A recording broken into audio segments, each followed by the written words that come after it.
Hey everybody, it's Ganjad, and today we're going to be discussing the foreboding terror that is the leader of the Zero Division, Ichibe Hyosube. Now, when we first meet the Zero Division, none of them seem particularly intimidating, especially Ichibe. He's a big, jolly monk, acting a little bit silly and just a little bit goofy. However, just beneath the surface lies a monster. Now, just as a disclaimer, this video will be discussing the upcoming Thousand-Year Blood War arc of the Bleach anime, which, by the way, I am supremely excited about. October is only a month and a half away. So, of course, if you haven't read the story of the Thousand-Year Blood War arc and would like to go into the anime as blind as possible, I'd recommend you to click off this video and instead to just take a look at my very first What If episode. Then once the Thousand-Year Blood War anime concludes, or if you choose to read it yourself, feel free to come back to this video.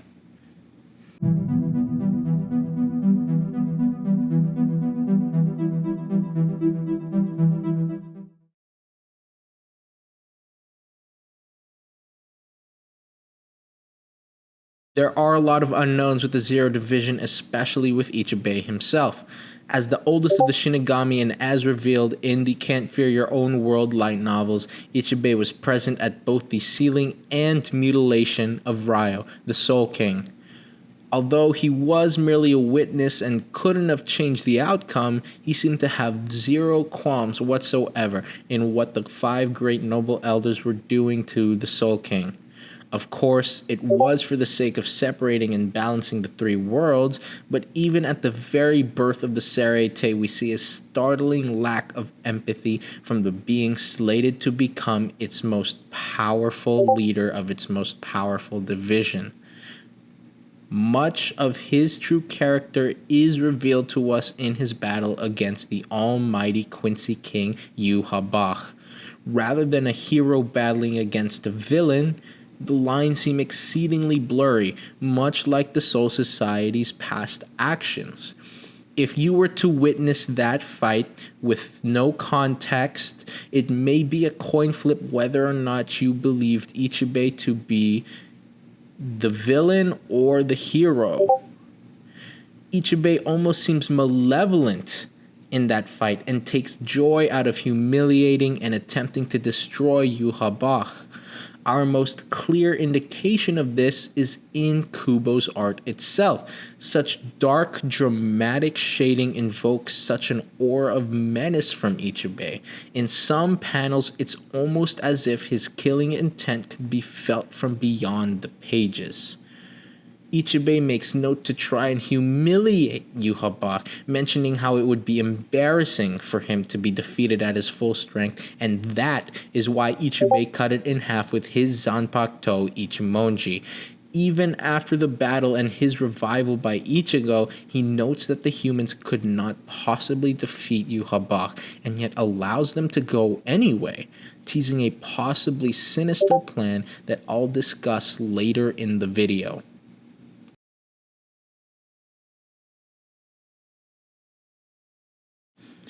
Speaking of Ichimonji, Ichibe's power is black.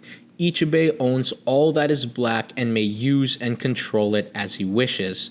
Although the power in itself isn't necessarily evil, it is the connotations or feelings attached to the darkness that Ichibe wields.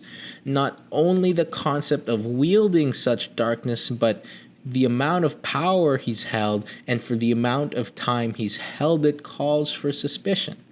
As the saying goes, absolute power corrupts absolutely, and although Ichibe hasn't quite become corrupted to the point of going opposite his duty, his complacency to the status quo and the extreme nature of the solutions he envisions makes him exceedingly dangerous. It is that very same fate that had befallen the Jedi Council, and specifically Grand Master Yoda. As Count Dooku had put it, Yoda had sat atop the hierarchy as the most powerful for so long that he had eventually become blind to the small injustices that his institution and his affiliates committed. Eventually, his complacency led to the uprising of Darth Sidious and the fall of the Jedi. In Ichibe's case, there has yet to be a fall from grace, but we can observe many of the similar flaws found in Yoda's attitude. As the eldest and de facto leader of all Shinigami, he has become blinded by his duty to maintain balance and the status quo that he can no longer see many of the flaws in the world down below. Ichibe saw no problem with the poor conditions in much of the Rukongai and the rounding up and extinguishing of souls. Now, I know that does fall under the jurisdiction of those directly overseeing the Soul Society, but some of the responsibility still has to fall upon the leader, Ichibe Hyosube. We can also compare Ichibe's attitude to his on-the-ground counterpart, Captain Commander Yamamoto's. Both characters have in common the willingness to do whatever is necessary in order to fulfill their duties. Yamamoto in his younger years was willing to sacrifice his men and work alongside infamous criminals to protect the Soul Society. However, after achieving peace, Yamamoto learned from his experience and sought to protect the Soul Society with honor and an unyielding sense of justice, while still maintaining his fiery determination. Ichibe, on the other hand, has learned nothing from his experiences and still believes in the same courses of action that he's taken for millions of years of Soul Society's history. Yamamoto refers to his own old ways as monstrous and refers to himself as one of those monsters in a flashback with a young Shunsui who snuck into his room and found a portrait of him using his Bankai Zanka no Tachi. Now, as I mentioned earlier, Ichibe seemed to have had a sinister plot brewing when he sent Team Karakura to stop Yhwach. Ichibe intended to make Ichigo the next Soul King. The Soul King's job is to keep the three worlds separate, those three worlds being the world of the living, the Serete, and of course Hueco Mundo. Hell itself is a far older, primordial, and separate dimension from our three established worlds. The Soul King in itself is also the Soul Society's original sin. Ichibe expected Ichigo to fail in stopping Yhwach and would take that opportunity while Ichigo is incapacitated to seal and mutilate him in order to turn him into the new Soul King. Now, we can't know for sure whether or not Ichibe would have the same paranoia for Ichigo as the four great noble elders had for Ryo millions of years ago, but as we've already established, Ichibe has gone far too long with the same mindset and actions. Do you guys remember when Shunsui went to the world of the living in order to give Ichigo's friends the soul tickets in order to visit him in the Soul Society because there was a chance he may return with a power that could negatively affect the world of the living? As is revealed in the Can't Fear Your Own World novels, this wasn't entirely a lie, but it was incredibly misleading. And as a side note, how would the soul tickets have gone over anyway if Ichigo had been made the Soul King? Let's say Tatsuki, Keigo, and Mizuhiro use their soul tickets, head up to the royal palace, and see their close friend missing all of his extremities and in a state of eternal suspended animation. Probably would have been better to just lie and tell them he died in the final battle in that case. Heart's sort of in the right place though, I guess. Now, not only was Ichibe's plan built on betrayal, it was also a little bit ill-conceived. He knew the Soul King had been absorbed, so when Ichigo was supposed to lose, did he simply expect Yhwach to sit by, watch, and let it happen? The fate of the Soul King is one that not even someone as evil as Yhwach would wish on his own worst enemy. Who knows what kind of reaction the rest of the Shinigami would have to this plan?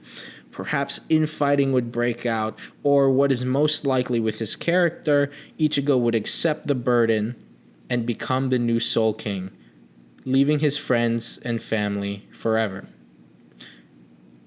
As a complacent decision maker, Ichibe would see no other option but that when there really could be. There are some very, very smart people in the Soul Society. Hell, Urahara and Aizen created an object, the Hogyoku, which could essentially grant wishes. I'm sure there was probably something they could have figured out in order to stabilize the three worlds, right? And it would be quite an outrageous option for Ichigo to have become the Soul King. After all that he's done, Ichigo deserves the happy, normal life that he's always yearned for, alongside the power to protect his loved ones. Now, one can easily foresee a more antagonistic role for Ichibe in the brand new Hell arc, which has been confirmed to be continuing. Woo! Perhaps the use of Yuha's remains has grown ineffective as the Soul King and a replacement is necessary. Would he attempt to use Ichigo, or is there another option? One that would truly put him at odds with our protagonist? Yes, I am talking about Kazui Kurosaki, the son of Ichigo and Orihime. As Ichigo's son, he may contain all of the necessary elements to be a Soul King candidate, a possibility Ichigo would definitely not accept. All in all, Ichibe is a menace, built by stagnation and with a touch of cruelty.